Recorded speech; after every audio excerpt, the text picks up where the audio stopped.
नमस्कार, नमो नारायण। आज हम गीता दैनिक के हिसाब से जिस श्लोक के अंदर प्रवेश कर रहे हैं वो है दूसरे अध्याय का 13वां और 14वां नंबर श्लोक है। और ये भगवान वाच्य सारे श्लोक चल रहे हैं। अब हम गीता की गहराई में धीरे धीरे प्रवेश करते जा रहे हैं और समय जैसे कम पड़ गया, आपको ऐसा प्रतीत होगा, क्योंकि इन श्लोकों पर तो कई घंटों तक व्याख्यान चलते हैं, एक एक श्लोक को लेकर के प्रवचन होते हैं कई जगह पर हम समय की सीमा और आपके कहे अनुसार उन चीजों को कर रहे हैं कि ताकि गीता घर घर पहुंचे। 10 मिनट में 2 श्लोक किए जा सकते हैं। आइए 13वें और 14वें श्लोक के पठन का प्रारंभ करते हैं। देहिनोऽस्मिन् यथा देहे कौमारं यौवनं जरा तथा देहांतर प्राप्ति धीरस्तत्र न मुह्यति। मात्रा स्पर्शास्तु कौन्तेय शीतोष्ण सुख दुःखदाः आगमापायिनो नित्या तांस्तितिक्षस्व भारत। अर्थात भगवान कहते हैं, किंतु जैसे देही की इस देह में कुमार, युवा और वृद्ध अवस्था होती है, वैसे ही अन्य शरीर की प्राप्ति होती है। उस विषय में धीर पुरुष मोहित नहीं होते। और हे कुंती पुत्र, सर्दी, गर्मी, सुख, दुख इनको देने वाले इंद्रियों और विषयों के संयोग तो आने जाने वाले और अनित्य हैं। अतः हे भारत अर्जुन, उनको तू सहन कर। यहां श्लोक में स्पष्ट शब्द आया था भारत। आगमापायिनो नित्यास्तांतितिक्षस्व भारत। भारत का मतलब एक अर्थ होता है ज्ञान से भी। बा जो धातु है वो ज्ञान का भी धातु है, और बा जिसे भारत देश का नाम है, वो भारत की कहानी भी आप अगर पढ़ेंगे तो तब आप पढ़ पाओगे जब थोड़ा शास्त्रों का अध्ययन करोगे। यहाँ अर्जुन को वो भारत नाम से संबोधित कर रहे हैं, इसलिए मैंने इस शब्द को पहले उठा लिया। और जैसे अर्जुन ने उनको गुरु बनाने के बाद कहा कि मैं कंफ्यूज हूं, मेरा मन क्लियर डिसीजन नहीं ले पा रहा है, आप मुझे बताओ क्या सही है क्या गलत है, क्योंकि ये मेरे अपने हैं, मैं उनको मारूंगा नहीं। धरती अगर साम्राज्य मुझे मिल भी जाए तो मुझे वो राज्य चाहिए नहीं, गुरु की हत्या मुझसे होगी नहीं। कृष्ण उनको अब धीरे धीरे वास्तु स्थिति, जो धर्म की चरम सीमा है, जिसको हम स्पिरिचुअलिटी कहेंगे, आध्यात्मिकता कहेंगे, उस आधार पर उन टर्म्स कंडीशन पर समझा रहे हैं कि जैसे देही का इस देह में कुमार मतलब जब हम बच्चे होते हैं 1 से 11 साल की उम्र में, टीन एज बाद में प्रारंभ होगी, तो वो जो कुमार अवस्था है। फिर युवा अवस्था है 13 से 25 वाली। फिर वृद्धावस्था आती है जिसको हम ओल्ड एज कहते हैं। वैसे अन्य शरीर की प्राप्ति होती है मृत्यु के बाद। मृत्यु के बाद हमारे कर्मों के आधार पर सनातन धर्म ऐसा मानता है कि हमारा जन्म होता है। मुझसे मेरे बहुत अच्छे मित्र हैं दूसरे धर्मों के भी, और वो पूछते हैं कि आप इसका प्रमाण दो। तो मैं उनको पहले तो मजाक कर लेता हूं कि मैं कोई एजेंट थोड़ी हूं भगवान का कि मैं तुम्हें उसकी तरफ से मैं प्रमाण दूं। तुम यात्रा खुद कर लो और समझो तुम्हारा प्रेजेंस ऑफ माइंड कहां चला गया।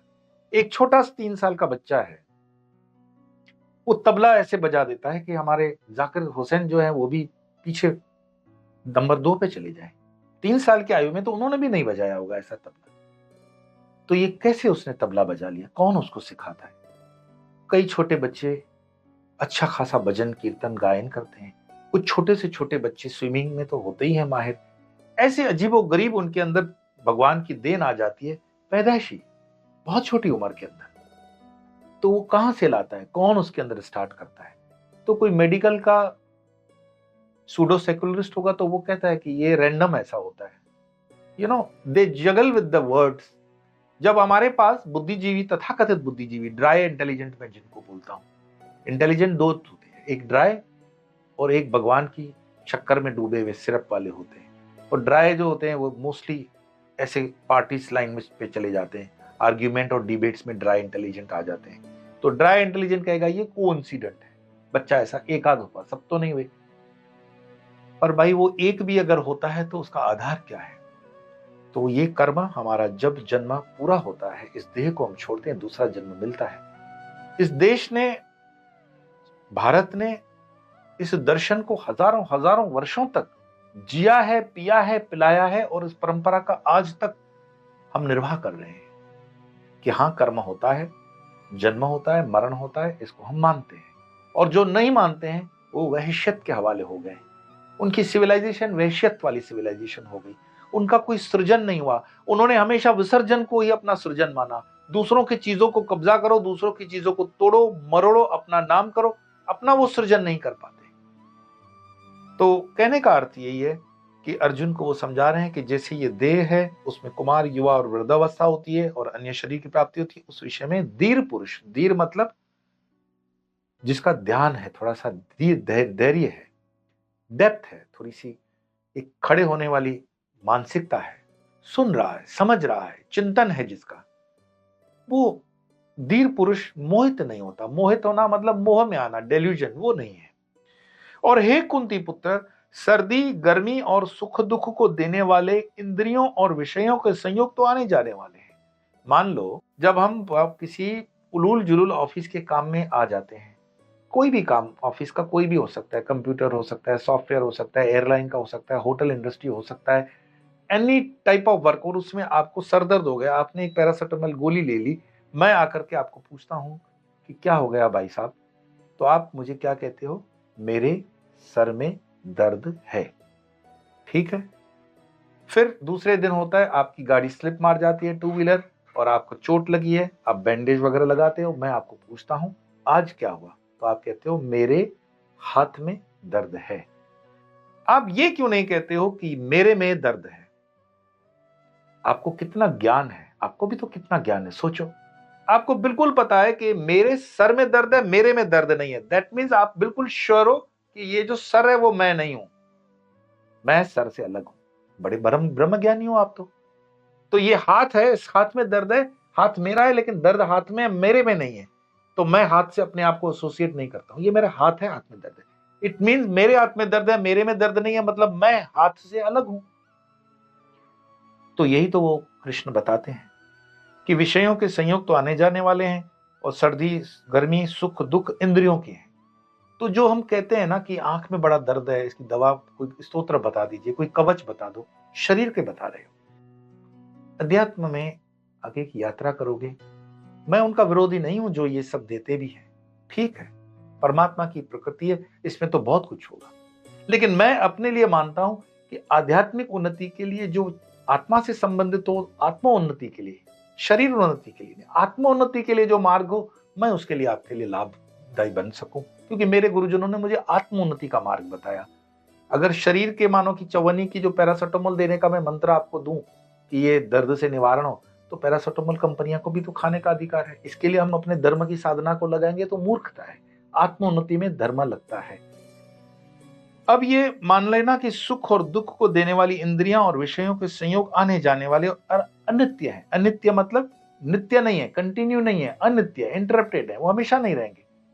आपने देखा है कोई आदमी पैदा हुआ और मरने तक उसको बुखार ही रहा। अब वो बदकिस्मत हो सकता है, एक्सेप्शनल केस में कोई हो, पर ऐसा होता नहीं है।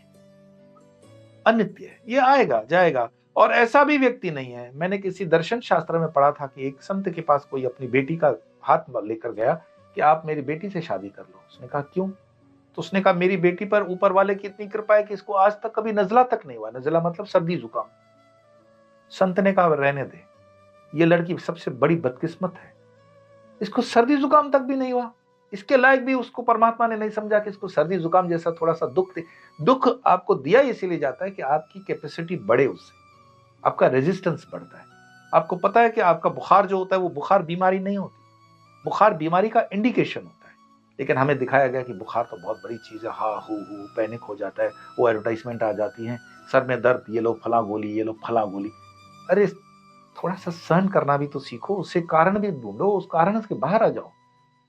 और हे भारत अर्जुन, उनको तू सहन कर, ये मैं नहीं बोल रहा हूं, सहन कर, है ना। अर्जुन को कृष्ण बोल रहे हैं, छोटे मोटे दुखों की कंप्लेन मत किया करो। और जितने भी ये दुख हैं, चाहे वो मेरे व्यक्तिगत में भी शरीर में दुख आते हैं, तो मैं हमेशा कहता हूं ये मेरे कर्म से है। कर्म से कैसे है? अगर किसी ने सर्दी के मौसम में छाछ पिला दी तो सर्दी होनी है, तो मुझे ना बोलना चाहिए, पर मैं सोचूंगा नहीं, मोह में आ गया कि इसको दुख होगा कि ये छाछ पीने वाले लोग हैं, रात में बोलते हैं पीने से कुछ नहीं होता। मुझे पता है मुझे छाछ डाइजेस्ट नहीं होगी, पर उनका मन रखने के लिए मैंने छाछ पी ली, 3 दिन बीमार। तो ये जो छाछ की वजह से मुझे सर्दी जुकाम बुखार आया, तो उसकी जवाबदारी परमात्मा के ऊपर है, ये मेरा कर्म है। जीवन में जितने भी तुम्हारे आसपास दुख फटकते हैं, 99.9% वो हमारे वर्तमान के कर्मों से होते हैं, या फिर प्रारब्ध के कर्मों से भी कुछ होते हैं, कुछ संचित कर्मों से होते हैं। और उन कर्मों को आप जो है बैलेंस करने की कोशिश करो सत्कर्म करके। कैसे करोगे सत्कर्म? सत्कर्म करने के लिए बहुत छूट है। उसके लिए क्या लिस्ट ढूंढनी पड़ेगी? मैं हमेशा कहता हूं कुछ नहीं तो गाय को थोड़ा देखो, जानवरों को देखो, पौधों को पानी दो, सूर्य अर्घ दो, बहुत सी चीजें हैं। ऐसी हमारी यात्रा चलती रहेगी। तो आज इन 2 श्लोकों के स्वर का पाठ करेंगे मूल स्वर में।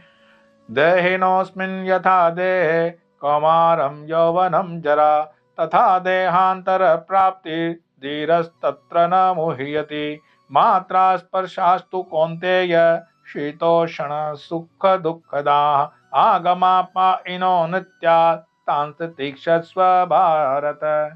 कल फिर मुलाकात होगी, तब तक के लिए नमो नारायण।